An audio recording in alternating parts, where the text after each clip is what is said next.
Поднесена кривична пријава против премиерот Христијан Мицкоски од Левица околу истрагата за Кочани. Димитар Апасиев од пред Дојо ја образложи кривичната подпирајќи се на членот 368 став 5 од кривичниот законник. Според нив имало попречување на правдата за Кочани и судирни интереси меѓу државниот јавен обвинител Љупчо Коцевски и премиерот и не биле гонети функционерите од ВМРО ДПМН за кои велат дека имаат вина.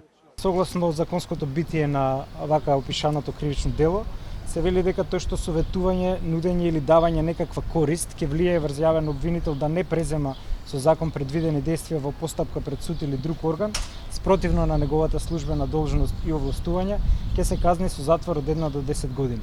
Каде гледаме дека го има ова влијание, односно нудење на некаква корист на постоечкиот актуелен јавен обвинител господинот Љупчо Коцевски. Имено сметаме дека прво се гледа во тоа што и покрај лоцираните сериозни пропусти во неговото работење од страна на владата и од страна на Министерството за правда, каде што констатира противзаконитост, корупција и судирни интереси, тие ја прекинаа постапката за негово разрешување со цел да обезбедат според нас селективна истрага. Премиерот со експресен одговор за кривичната од Левица Мицкоски им стои на располагање на органите на прогонот, ама доколку се утврдило спротивното ќе поднел контра кривична за клевета и лажење. Јас ги повикувам органите, обвинителството да се произнесе по кривичната пријава и доколку постои такво кривично дело, веднаш да постапи по истото.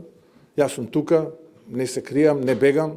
Се надевам дека професорите по право, како што за себе велат во Левица, подготвиле добра, издржана кривична пријава, која што ќе значи моја кривична одговорност. Доколку не, тогаш очекувам да се извинат.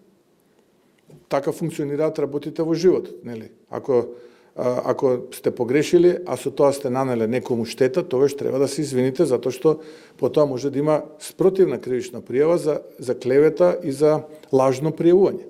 Од Левица очекуваат дека обвинителството ќе собере сили и ќе го повика премиерот на распит. Апасиев замерва што никој досега не бил обвинет за корупција, туку обвиненијата за сите инволвирани биле за тешки дела против безбедноста.